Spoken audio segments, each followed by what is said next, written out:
The old man spit tobacco in the dirt and shook his head. "Digging a trench around the house like that," he muttered to the others leaning on their wagon wheels. "They think they're building a fort or stopping a flood." A round of quiet chuckles followed. Beyond them, the couple kept digging. Elam's back was bent, hands raw, sleeves soaked with clay mud and cold sweat. Beside him, his wife Maddie scooped the dark soil with a wide-mouthed shovel, rhythm tight and practiced. Every few minutes, they stopped to stretch, not to speak. There wasn't much left to say after the last week, and if they had started talking again, Elam feared it would turn to pleading, not with each other, but with fate, or God, or whatever had left their new cabin sinking into a swamp that wasn't supposed to be there. They had picked high ground, that's what the old land map said. But as the rains fell, not the usual spring drizzle, but a week of long, sodden downpour that had soaked the prairie like a sponge, water began pooling beneath the cabin logs, not from below, from the sides, like the ground couldn't drain, like the whole plot had turned against them. "You build in a low place," Elam had said that first night when the water crept under the cabin wall, "and it'll rot you out from underneath before you see the summer heat." But the land wasn't low. Everyone agreed it wasn't, so why had it started to stink? Why did their boots squish inside their own home? And why had none of the other neighbors, all just a few ridgelines over, suffered the same? They had poured their last into this homestead, hauled timber for months, laid the joists by hand, cut rock for the hearth, even split salvaged planks to finish the floor. And now, a week after they'd finally moved in, the floor was already swelling at the seams. Nights smelled like wet bark and rotting straw. Their feet never dried. Maddie's cough had turned thick. That's when Elam had said, "We're digging, not a ditch, not a pipe channel, a trench, 4 feet wide, 2 feet deep, all the way around the cabin. A moat, the neighbors called it now, but not with respect. They joked as they passed in their wagons, the men with sacks of feed or crates of tools. One had laughed loud enough for Maddie to hear. "Gonna fill it with gators next?" She didn't answer. She just kept digging. They'd married during the cold snap 2 years back, when Elam had brought her east from a burned-out Kansas farm after her father froze beside the last stump of his failed woodpile. She didn't cry about it anymore, only once,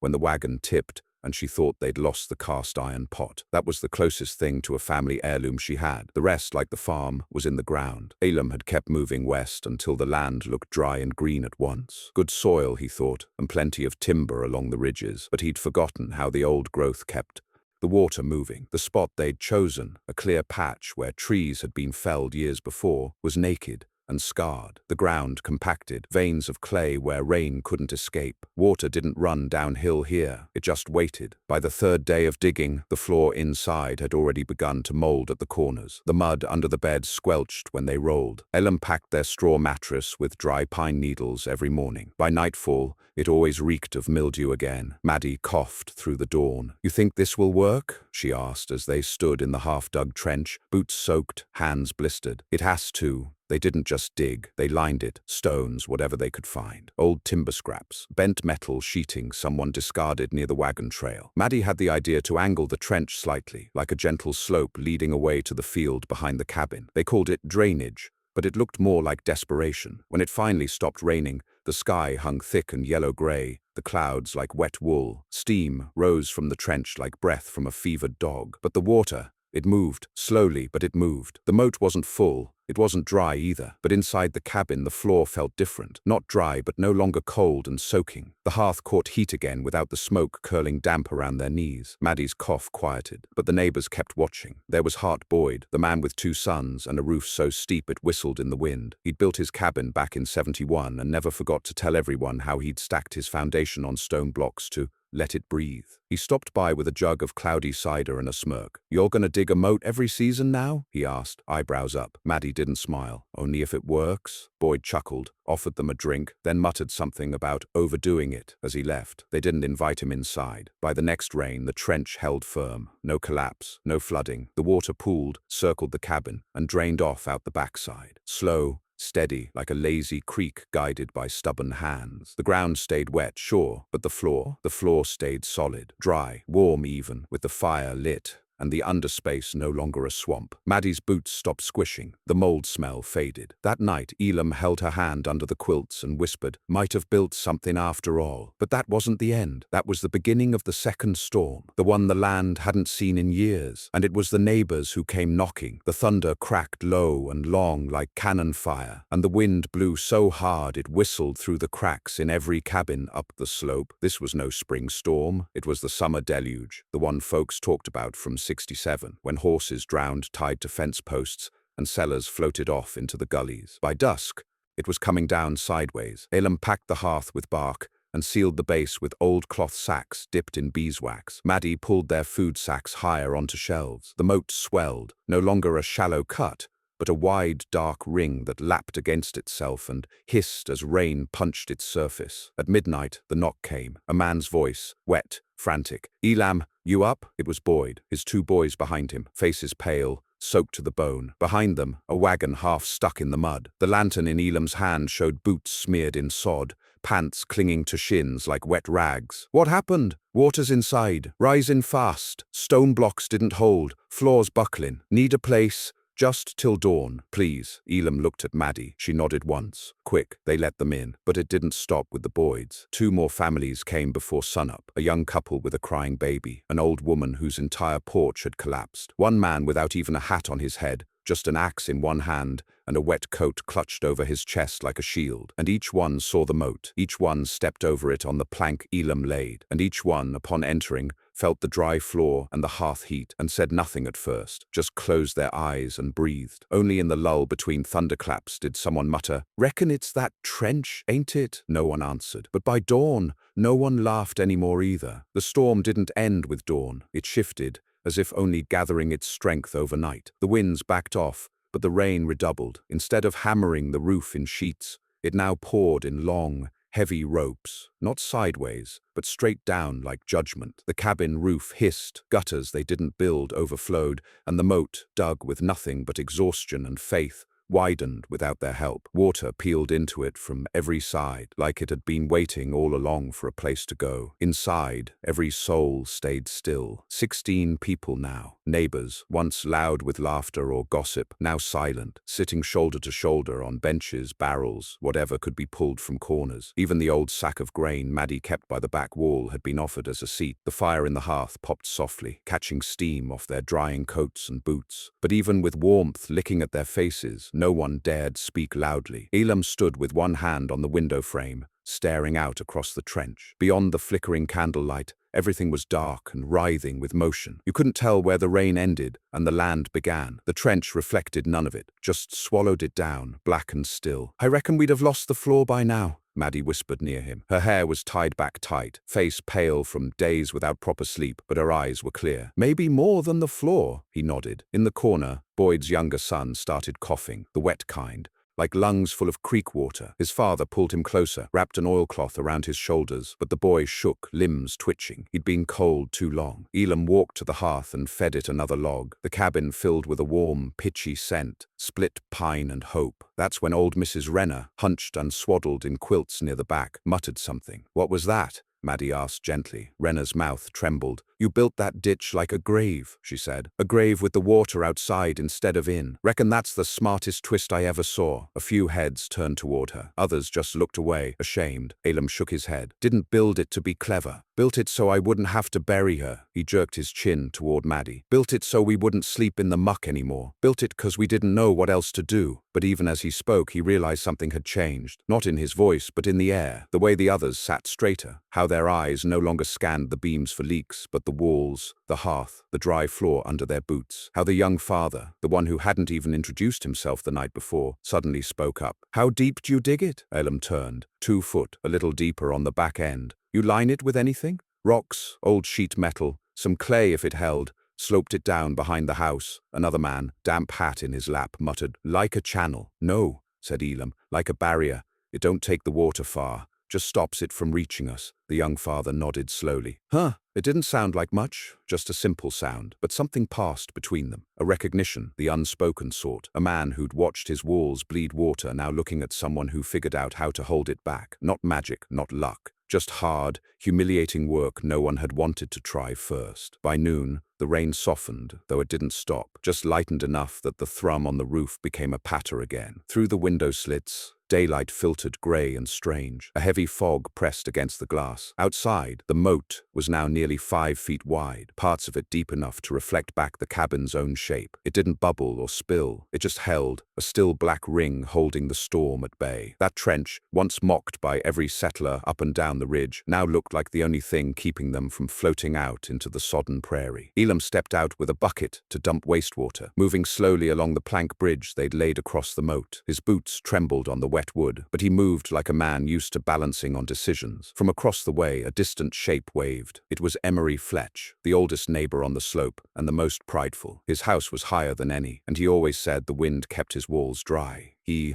was standing in ankle-deep water, boots sunk halfway in the sod. He didn't yell, just lifted a hand and pointed at the trench. Then he walked away. Inside, Boyd approached the door. His voice, stripped of its usual swagger, came out low. "Reckon we'll be going back soon, but I need to ask what you used to keep the trench from collapsing. Ours wouldn't hold, washed right in." Elam considered. "We tamped the sides, used clay when we could, packed it down hard, lined the inside with rock. Kept it wide so the water didn't eat the walls." Boyd nodded. "Smart, real smart." His jaw clenched. "I thought you was wasting your strength. I was wrong." Maddie looked up from the hearth. "We were too tired to care what anyone thought. That helped." Boyd managed half a smile. "Think I'd rather be tired and dry than proud and wet?" No one laughed, but the tension cracked a little. The second night brought no visitors, just the 16 who'd already made it. The wind picked up again around dusk, but the worst of the rain passed. Now it was cold wind and soaked earth, not floodwater, but no one dared leave, not yet. Maddie watched the baby sleep in a basket by the hearth, a baby that wasn't hers, whose parents had collapsed in gratitude beside the cabin wall just a day ago. The child's breath was steady, cheeks warm from the fire. In the silence, Maddie leaned her head against Elam's arm and whispered, "We're all right, aren't we? For now." "That trench," she said, "it's not just dirt anymore." "No," he said, "it's our line. Between ruin and this." She nodded, and for the first time in weeks, her eyes closed without coughing. In the morning, Boyd and his sons left first. They shook hands without words. The others followed, slipping across the plank, stepping wide over the trench, as though crossing a threshold to a world that felt unfamiliar. They left footprints, wet and heavy, but not one of them left behind their earlier laughter. Only the old woman, Mrs. Renner, turned back. "They'll copy you now," she said softly. "They won't admit it, but you'll see a dozen trenches by next winter." Elam didn't answer, but Maddie did. "I hope so," she said. "I hope every last one stays dry." Weeks passed. The sun returned, and with it the hard crust of prairie clay. Elam used a spade to widen one side of the trench and added wooden slats along the far end to stop erosion. Maddie dug a second, smaller trench to one side and lined it with gravel, a runoff path, angled away from their cook station wall. One day, a young man, new settler, unknown to them, came walking up the trail with a rolled-up map and mud on his boots. "You're the ones with the water trench?" he asked. Elam, half buried in the trench's shadow,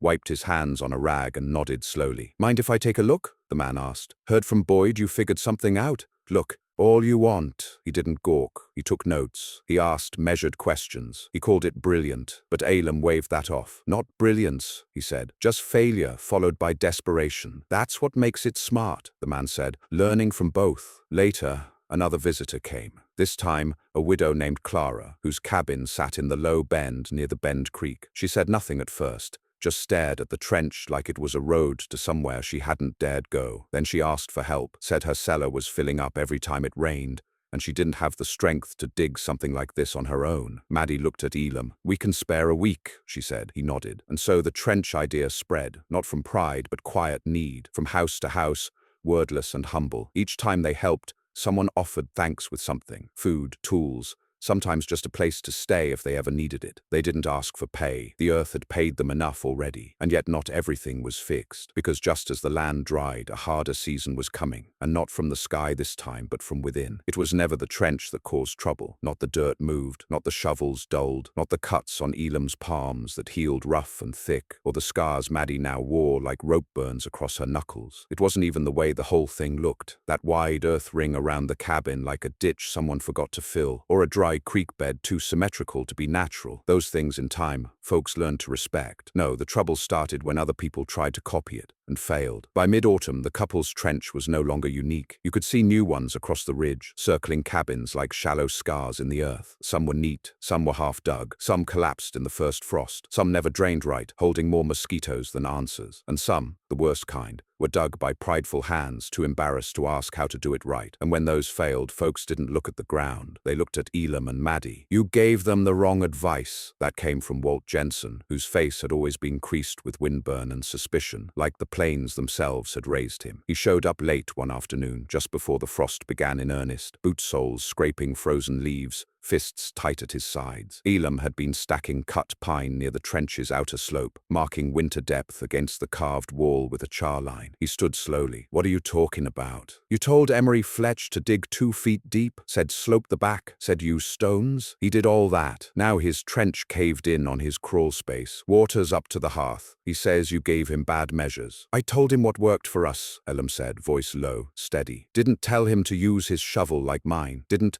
tell him his dirt would be the same." Walt squinted. "You think you're smarter than the rest of us, Elam?" "No," Elam said, "just wetter." He turned back to the pine. Walt didn't leave. "I think you been lording it. Folks coming to you like you're some land prophet. Your wife telling them how to slope their corners, where to line with gravel. You're setting yourselves up, and now you've got half the ridge trying to copy you and failing. Then maybe they should stop copying and start asking." Walt took a step forward. "Maybe you think you're better." Elam paused, then looked him straight in the eye. "No, but I know how hard it is to keep your pride dry when your boots ain't." That stopped Walt. He left without another word. That winter came early, as if the storm had shifted the balance of the land, and the sun no longer had the strength to hold out. Frost clung to the earth before the leaves had finished falling. Creeks froze overnight. Mornings were smoke-choked and bitter, and the frost pushed deep into the cabins that hadn't prepared, especially the ones whose trenches collapsed or never drained. Inside their own home, Elam and Maddie did what they always did: quiet work, quiet meals, quiet evenings. The trench,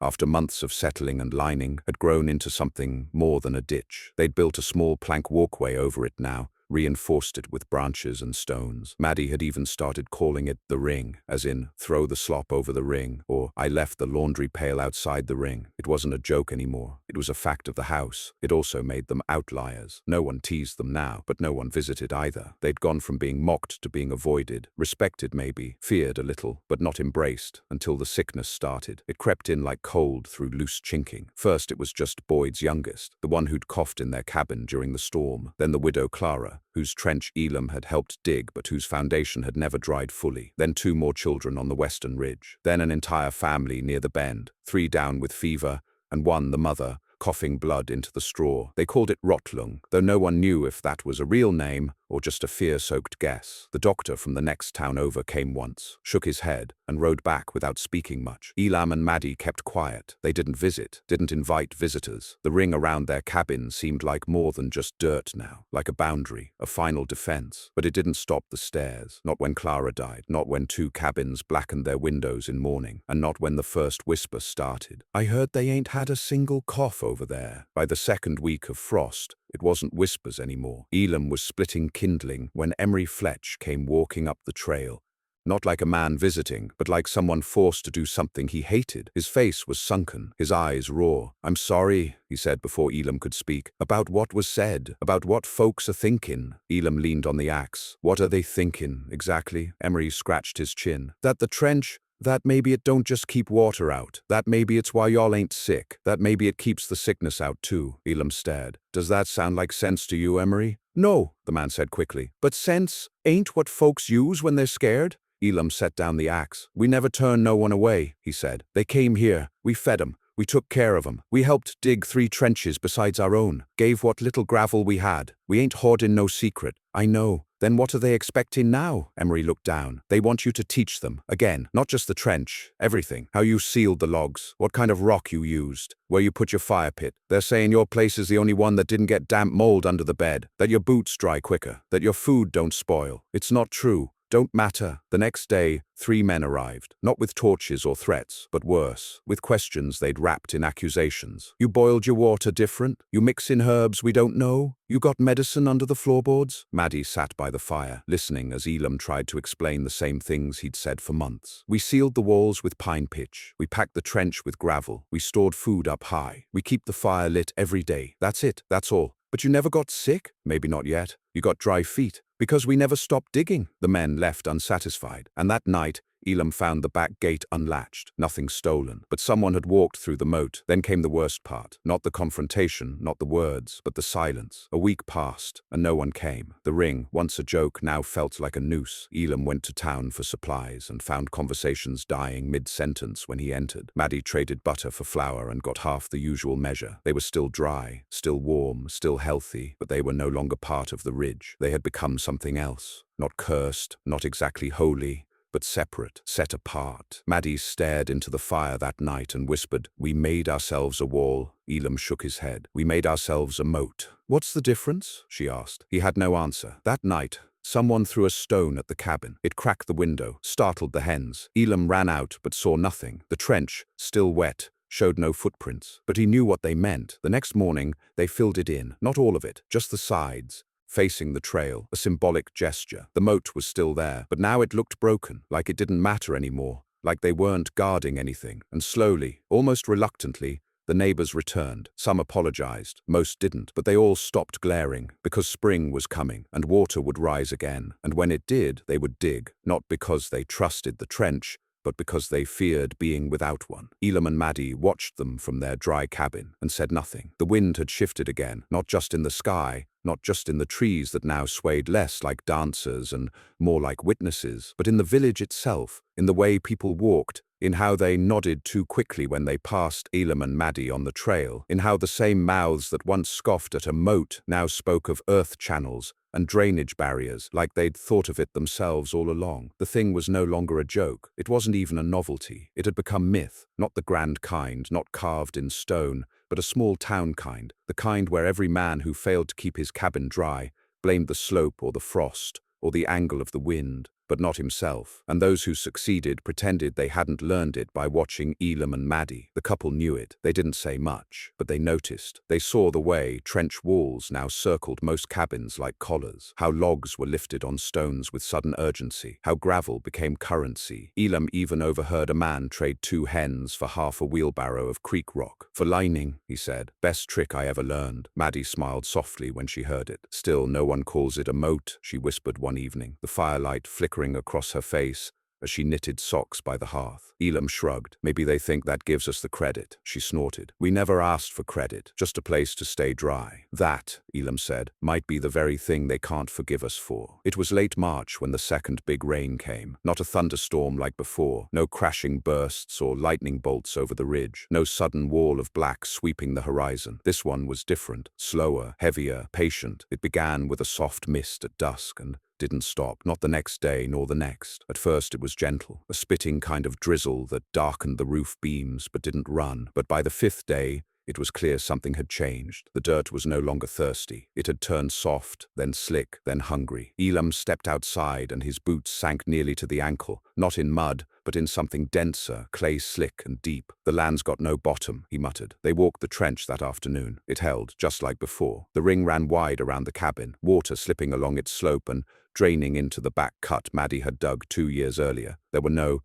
bulges in the walls, no signs of collapse. The planks across were steady. The water inside stayed dark and slow, not still, not flooding, just moving like it understood its place. But the rest of the ridge, it wasn't holding. It was Maddie who heard the shouting first. "Elam!" She was standing near the root cellar, her hands still dusted with flour. He was out by the field, checking the last dry barrels under tarp. By the time he got to her, she was already halfway up the trail. "It's the Fenner's place," she panted. "The trench gave out. It flooded. I saw Emery running past. Said it's worse than before." Elam didn't ask questions. He grabbed rope, canvas, a shovel, and followed. The Fenner's cabin was 2 ridges over, a 30-minute walk on dry ground, closer to an hour now that the earth grabbed at every step. But when they got close, it wasn't hard to spot the problem. The cabin looked like it had sunk. The front porch sloped downward like a ship's deck, half the front wall already half submerged in a shallow pool of slick brown water. The door was open. Inside, someone was crying. It was their youngest, a girl barely 5, huddled on a crate as her father bailed water with an old milk tin. The mother held a blanket over a broken window, but the rain came sideways. The trench that had once circled their cabin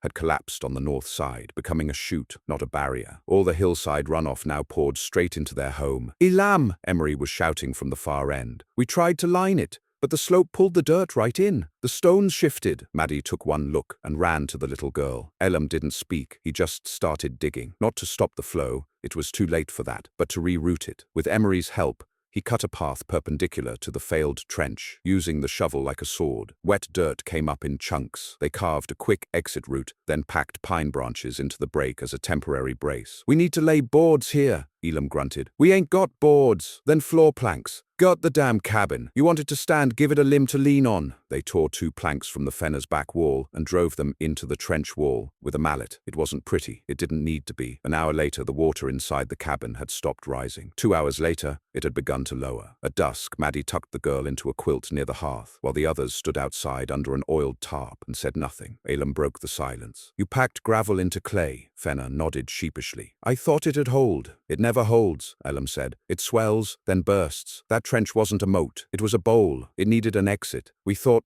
"You thought what everyone thought? That dry ground means dry forever. That what worked for one house would work for all." Emery stepped closer. "It was pride." "Not just that," Elam said. "It was impatience." That night, they brought the Fenners back to their cabin. The girls slept under the same quilt Maddie had used the year before during the last flood. The couple offered nothing. Not thanks, not apologies. Only silence. It was enough. But word spread, as it always did. The next day, someone knocked, then another, and another. One by one, the neighbors came. They didn't ask for help digging. They didn't even ask for advice. They asked to look, to walk the trench, to see the slope, to trace the gravel line with their fingers. They asked about the runoff ditch, the angle of the boards, the way the moat's edge curled just enough to guide, not trap, the water. They took notes. Some apologized for past words. Most didn't. But this time it didn't matter, because this time Elam and Maddie were ready. The couple took the planks off the front gap, opened the ring, let others cross without asking. Elam drew a crude sketch in the dirt for anyone who wanted it. Slope here, trench depth here, stones there, angle there. Maddie explained the fireproofing pitch they'd used to seal the logs, how they placed vent holes high to draw heat down, how they laid old tin sheets under the hearth to stop frost from creeping up. They didn't preach. They didn't gloat, they taught. And in return, the neighbors offered tools, labor, food, and most important of all, they offered truth. "You were right. We mocked what we didn't understand. We didn't want to believe the ground could turn against us." By the end of that spring, the ring around Elam and Maddie's cabin had a new name. Not a moat, not a ditch. They called it the dry line. Every homestead within 5 miles now had one, though few were as solid,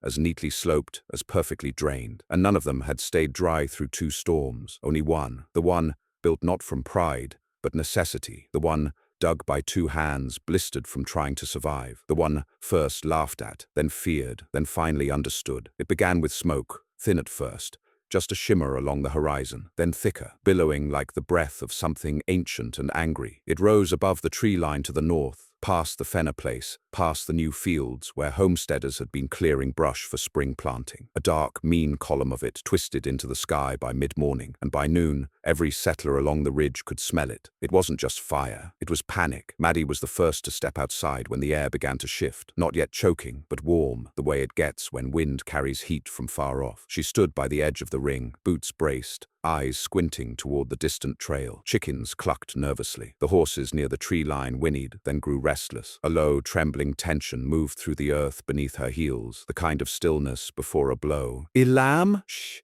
called, voice tighter than she meant. He appeared from the shed, still holding a length of rope. "I see it," he said. Then neither of them said anything else for a long while. The smoke meant trouble, not just for the land, but for everything they'd built. A grass fire, if it caught right and ran along the wind, could eat miles of forest in hours. Dry trees, old beams, even wet earth could burn if there was pitch under it. And though the ground near their trench was damp from meltwater, the rest of the ridge hadn't seen a hard rain in a month. "We'll need to seal the gaps," Elam muttered. "Barrel the door. Pitch the frame, pack wet cloth under the sill." Maddie nodded. "What about the neighbors?" He didn't answer. By sundown, the wind had shifted hard. The smoke was closer now, and it came with the dry roar of air sucked in and spat out again. The wildfire's breath. Cinders floated like red snow across the sky. Some landed, sizzled, died. Others didn't. Emery came running first, sweat streaking down his neck, face pale. "It's jumpin' the creek," he gasped. "Cut through the pine stand behind the carver place. Ain't nothing stoppin' it now. Are they all right?" "I don't know.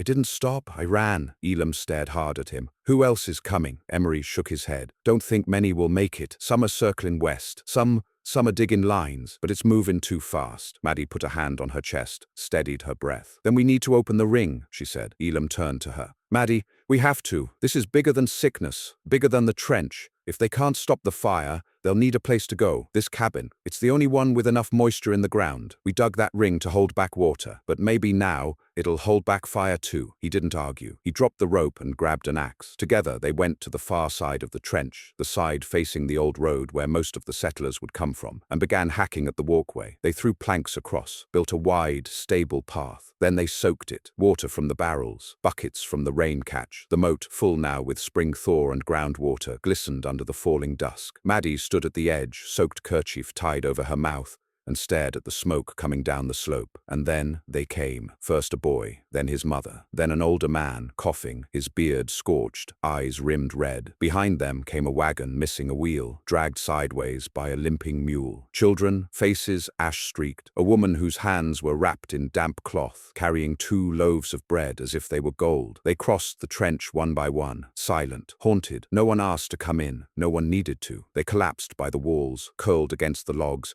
huddled under the eaves. The smoke thickened behind them. Elam took his post, near the hearth. Maddie soaked old wool and sealed the windows. They packed cracks with wet earth. They tied soaked sheets over the doors and tamped the frame edges with clay. The cabin became a bunker, not made of stone, but of sweat and shared need. By nightfall, there were 35 souls inside, and the fire came. You didn't see it at first. You heard it, a kind of rumble, like 100 wagon wheels, all rolling over dry timber at once. Then a high, wailing wind. The air sucked forward so fast it pulled open the cabin door until Elam slammed it shut again and braced it with his back. Then came the light, orange, high and flickering, leaking through the chinks, glowing in the smoke haze like an unholy dawn. The fire moved like a wave, not like something burning, but something devouring. Trees lit up like matchsticks, roots smoked from the inside. The fields glowed red with floating cinders. And then the wave hit the trench. It didn't stop it, not entirely. Fire doesn't care about lines in the dirt, but it did change the way it moved. The flame rolled, then stalled. Where the ring was deepest and wettest, the fire jumped, arced upward, tried to leap, but there was no dry ground to catch. The cabin smoked, but did not ignite. The logs hissed under sparks, but held. The air inside filled with heat, sweat, the low sobs of a dozen frightened children. And outside, the fire raged, but flowed around the cabin like water against stone. By dawn it had passed. They opened the door when the wind died. Ash coated everything, the trees, the grass, the ring itself. Smoke still curled low like a retreating fog, but the cabin stood. The trench smoldered on its edges, but did not breach. The water inside had dropped by inches, evaporated or boiled,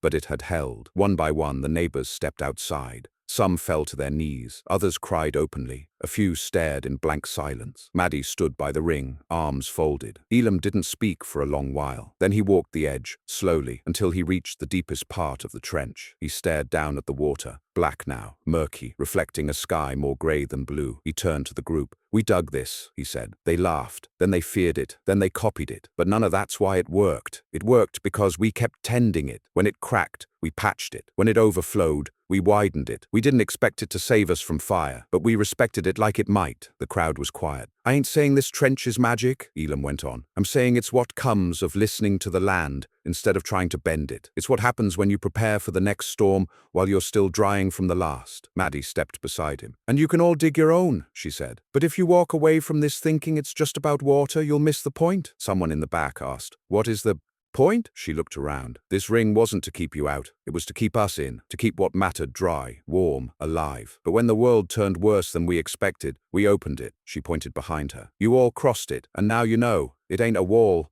It's a promise." In the years that followed, the trench became legend. People came from miles away to see the ring. They brought questions, notebooks, sometimes even sketch artists. They asked how wide, how deep, what angle, what rock. But Elam always answered the same way. "It ain't about the trench. It's about the hands that dig it and the heart that keeps it open." Maddie taught young women how to pack clay, how to smoke out logs, how to dig a fire ditch wide enough to double as flood drain. She didn't charge. She didn't preach. They never asked to be remembered, but they were. Because on one ridge, in one forgotten corner of the wild, when fire came and neighbors ran and the world nearly burned, 2 stubborn hands held back the storm with nothing but dirt, sweat, and the courage to draw a line in the earth, not to divide people but to protect them. The neighbors mocked them when they built a moat. But in the end, that moat became a miracle, and every settler knew it.